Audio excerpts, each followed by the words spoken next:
Hello, my name is Colleen Gonsalves. I'm the head of clinical adoption at Allelica, and today I'm here with Dr. Robert Green for a conversation on preventive genomics and polygenic risk score. Dr. Green, thank you so much for joining us.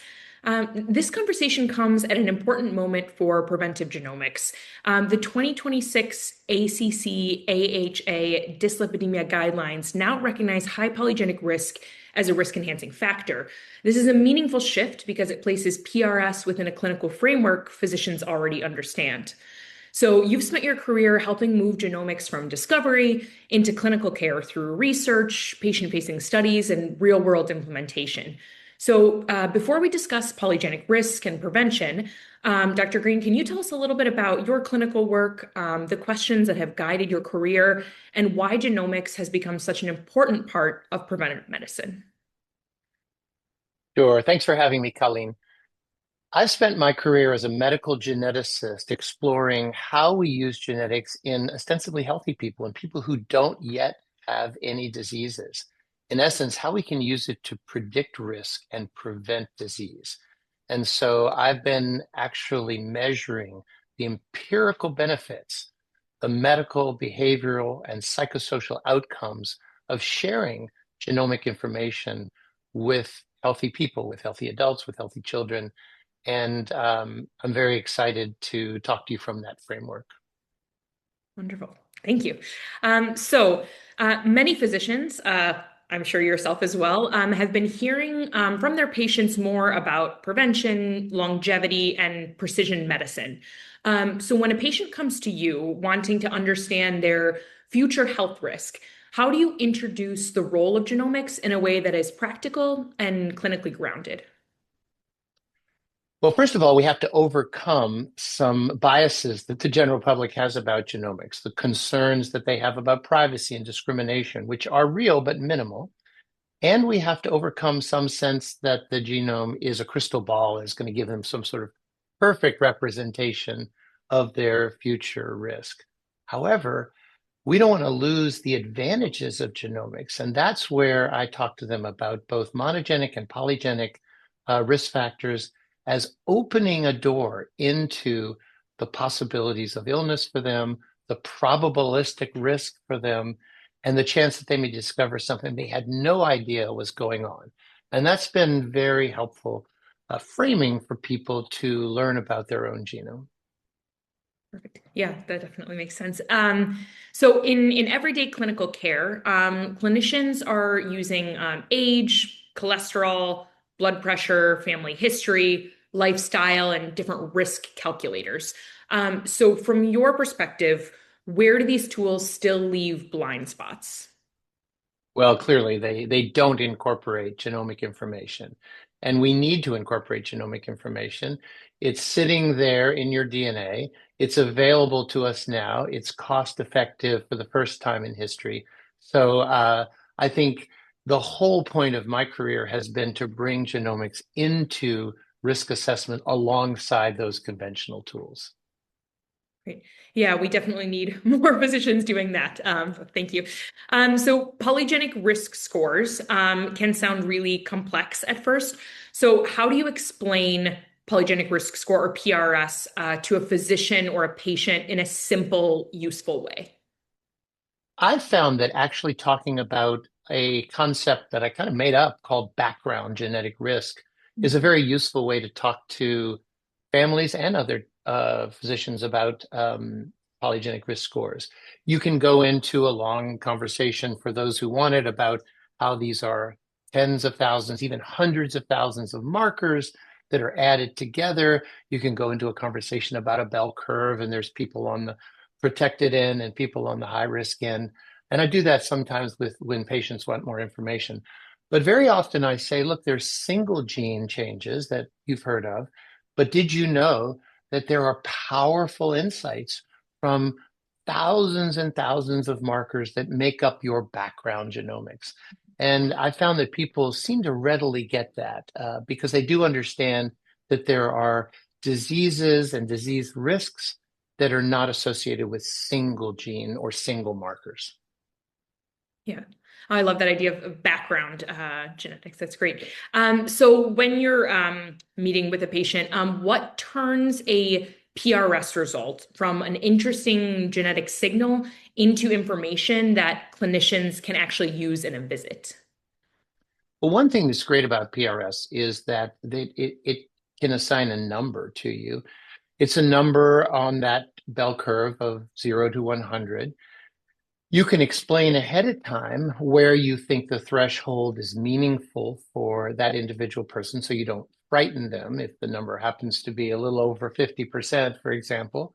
But you can really impress a patient with the importance of follow-up if that number is way high on the scale, say 98th, 99th percentile. And you can, if they're a sophisticated patient, which they are increasingly these days, you can explain how the relative risk translates between that and the probabilistic place on the bell curve where that number exists.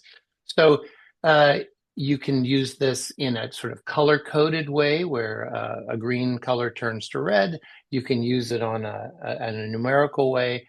Actually, I found that polygenic risk scores offer you multiple ways to communicate risk to patients. And if they don't get it in one way, they often get it in another, which is really nice. Thank you. And so, in which patients do you think that PRS can be? You've mentioned the different types of patients, like the more information seeking, the ones who want the deep dive information. In which types of patients do you think PRS can be most helpful? I think actually, perhaps counterintuitively, it's the super healthy patients who may find this the most useful because they're doing everything right. They're doing all their lifestyle modifications. They're not smoking, they're exercising, they're getting sleep at night. So they think they're fine, and they may be. But if a polygenic risk score comes back that is surprisingly high, that can trigger a surveillance protocol, for example, that would not otherwise have been triggered. And so that's new information for that individual. It can also be helpful, of course, in context of all sorts of other risk factors, because these risk factors sort of add on top of each other. But I think sometimes it's most impactful in the person who walks in saying, I got no risk factors. Yeah. Yeah, definitely. Perfect. Well, thank you. And so we've been talking sort of generally about patients and how PRS is used in clinical care. But thinking more specifically now about actual patient cases. So when a PRS result shows a high inherited risk, how does that change the conversation around prevention, screening, follow-up, or treatment intensity? And I guess to answer that question, if you have any like specific clinical cases that you're able to share, that would be great. Yeah, in the patients that I'm seeing these days, often they have a pretty sophisticated health plan. And often they actually have been screened for monogenic disease risks. And so they've heaved a great sigh of relief and said, oh, I'm not carrying any of these single gene risk factors. But they often have not been exposed to a polygenic risk score. So, for example, I had a 68-year-old woman with no family history of cancer of any type, who had an ovarian cancer polygenic risk score that was extremely high. Mm. Now, within a shared decision-making model, um, she is now undergoing transvaginal ultrasound and cancer antigen 125 blood testing, which is being performed every 6 months, so far more frequently than such an individual would ordinarily have. Uh, there's another case, a 51-year-old woman who had borderline hyperlipidemia, a maternal grandfather who died of a heart attack, but that's very common, and had an elevated polygenic risk score for coronary artery disease. And this went into a mix of factors that caused her primary care physician, with input from the PRS, to increase her rosuvastatin pretty dramatically. So These are these are instances of shared decision making where there is a piece of information that comes from the polygenic risk score that assists the clinician in creating a surveillance pattern, which you wouldn't want to do for everyone. The system can't sustain surveillance of that type for every single person, or where you want to increase the intensity of, for example, the uh, treatment for hyperlipidemia. Yeah, wow, thank you. It's a good thing those patients get the polygenic risk score test. That's great. Thank you for sharing those cases. Um, So another question about how PRS is actually used by clinicians. So an important aspect of PRS is that it's only measured once, but it can inform then risk across a lifetime. So how should clinicians be thinking about the value of inherited risk information earlier in life before the diseases or major biomarker changes appear? Yeah, I think this is one of the most exciting aspects of all genetic testing. You can do a polygenic risk score as a young person, and you can see that you have an elevated, let's say, coronary artery disease risk, and you can be much more aggressive from the beginning of a young person's adult life in treating that, because we know that there are coronary artery disease plaques being laid down in the 20s. We know that from studies of the military where individuals have been autopsied at a young age. And we know that this buildup of coronary artery disease is happening very early. So that can influence diet, it can influence treatment for elevated lipids quite early, even on other things such as type 2 diabetes. If you know that this is an elevated polygenic risk, you can just pay more attention to diet. You can monitor A1Cs. You can use continuous glucose monitoring. You can bring all these sort of added attention to bear on a patient that highlights the risk that you now know is underneath. And this is a whole new way of thinking about preventive medicine because you've got a little bit of early warning. Absolutely. Thank you. Um, so now thinking back to what we mentioned at the beginning of the conversation was the guidelines update. So the 2026 ACC AHA dyslipidemia guidelines recognize high polygenic risk as a risk enhancing factor. So from a clinical implementation perspective, why is this such an important milestone? Yeah. This is a huge milestone because it is a recognition among at least one organization that polygenic risk scores can be factored into the risk analysis and should be factored into treatment decisions.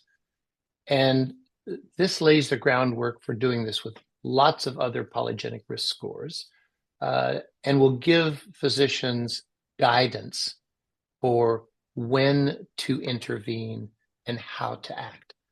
Now, at this moment in time, we don't always have that guidance, but Mm. that's part of the art of practice of medicine is, you're looking at an individual before you, you're talking about risk, you are sort of asking them if they want to take an extra medicine, if they want to be imaged more frequently. These are all part of the art of medicine. And to some degree, with other polygenic risk scores, at this moment in time, we have to factor those in without absolutely clear guidelines. But it's really heartening to see that these can be formally introduced and formally used in an algorithmic way. And that's, I think, where we're heading with all of the polygenic risk scores. And that's going to be very exciting as more and more of them are factored in to empirical algorithms for patient care. Certainly. So sort of building on your answer there. So for physicians who maybe they've been interested in PRS for a while, they know about it, they've read the literature, they're motivated, but they were waiting for clearer guidance. How does the guideline recognition change the conversation for them? Well, I think the guideline recognition, first of all, it's very reassuring that PRS has come a long way from intense skepticism to being factored into risk factor algorithms. Secondly, I think it incorporates trust in genomics writ large. We need to start bringing genomics of all kinds, single genes, polygenic risk scores, um, preconception screening. We need to bring all of that into day-to-day medicine way more than we're doing at the present time. And because polygenic risk scores are about the diseases that everyone has heard of and everyone is worried about, this is a great entree into introducing genomics into daily practice of medicine where it has seemed exotic or strange or difficult to incorporate before. So I think we're actually on the precipice of an entirely new era of using these. And I couldn't be more excited about factoring them into day-to-day care. At this moment in time, when there isn't a clear guideline specifically for a given PRS, I think clinicians can imagine if a patient is sort of on the borderline of starting a medication or on the borderline of getting an increased surveillance pattern, and a high PRS can sort of push you over that borderline into a slightly more aggressive posture. So I think there are ways for clinicians to use this today, even in those categories where there are not yet formal guidelines. Wonderful. Thank you. And you actually sort of anticipated the answer to the next question as well. So I'll ask it anyway, just for some additional insights, but that's Yeah. wonderful. Thank you. So thinking about using genomics alongside what doctors have already been using. So how should PRS be used alongside the tools that are already trusted, like LDLC, LP little a, CAC, family history, and the standard cardiovascular risk calculators? Well, there are some clinicians who will want to wait for specific guidelines, and it's pretty fantastic that there are specific guidelines now for the ACC, AHA, dyslipidemia, use of polygenic risk scores. So they should go right to it. Other clinicians may want to wait for guidelines to appear in some of the other polygenic risk scores, but that could take a lot of time. And I think I certainly use polygenic risk scores without explicit guidelines in many, many categories, because I think that it's helpful to understand risk writ large across a person's lifetime. Now, we still have to be cautious not to overinterpret these and not to imply that these polygenic risk scores are deterministic, not to imply that a score is necessarily as severe as a single gene risk. But within that context, if clinicians are comfortable communicating where these sit in the risk pantheon, I think they should be using it for their patients who are interested in proactive preventive care. Wonderful. Thank you. So thinking about now that PRS is becoming more widely used and there are different options on the market for PRS testing providers. So as more PRS providers are starting to enter the market, what should clinicians look for when deciding whether a test is ready for clinical use or not? I think clinicians should look for a company that has a strong scientific basis, that's well established, that's been doing this for a while, that has clear communication of the risk in terms of color coding, numerical answers. And I think they should look for companies that have been thoughtful about multi-ancestry testing. And so I think these are all factors that clinicians should take into account as they're choosing one of the several offerings that are now providing polygenic risk scores. It certainly helps if that company has been involved in clinical trials, has been publishing scientific papers, and is generally has advisors that are respected in the field. So those are all things I think to look for. Absolutely. And then thinking about on the other side of that, what are the most important red flags that clinicians should look out for when they're evaluating PRS tests or reports? Well, PRS has been with us for quite a while in some form or other. And I think we've seen some companies overemphasize the benefits, overemphasize the risk in terms of a deterministic factor, or let people believe that a high PRS score means you're definitely going to get the disease. It obviously doesn't mean that. It's a probabilistic rendering. Um, so I think if there are companies that use overly simplistic language or seem to promise great health on the basis of a risk profile, or don't seem to even acknowledge that there's two kinds of genetic risk here in the single gene testing and the polygenic testing. I think those would be red flags to be concerned about. Certainly. Thank you. And you had mentioned as something that clinicians should be looking for is the multi-ancestry validation component. So I wanted to ask about that. So multi-ancestry validation is often discussed as a scientific issue, but then it's also a practical clinical issue. So why does it matter for you as a physician, that multi-ancestry validation when you're sitting in front of an individual patient? Well, as a clinician, obviously, you're not always sitting in front of patients who are of European ancestry. And there are certainly some companies that have developed PRS scores um, only using populations of European ancestry. And therefore, it's very important that the company has taken into account some of the differences that you find in polygenic risk scores in African ancestry, Asian ancestry, Hispanic and Latino ancestries, and so forth. So this is a complicated question because those PRS scores are somewhat different in those different categories.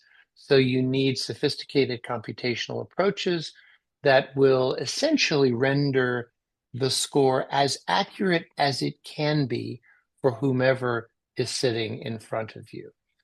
And so it's important that the company has grappled with that and tried to address that. And that's another, I guess, green flag and red flag if they have or haven't done that in their offerings. Absolutely. Thank you. So one final question here, sort of to wrap up, sort of future thinking here.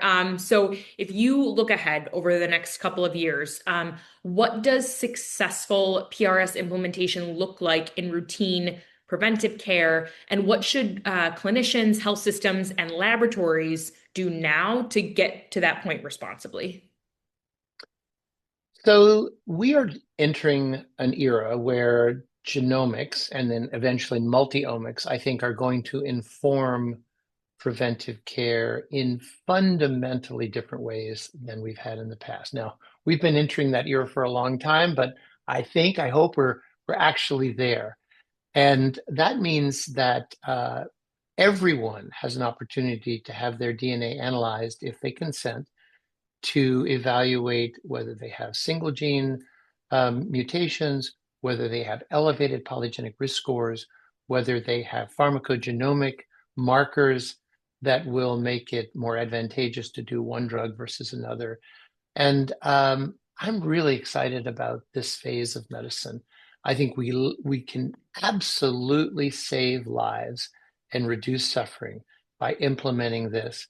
And finally, you're seeing practices, you're seeing healthcare centers, you're even seeing whole nations start to bring this into play for their populations.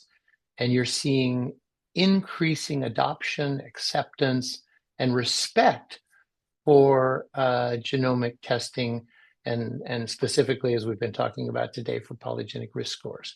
I think you're going to see this not only in wealthy populations, but you're going to see it spread to everyone.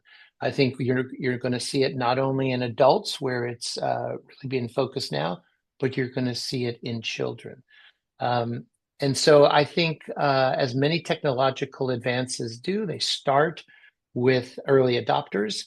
They start with people who are pushing the envelope. And then they establish themselves.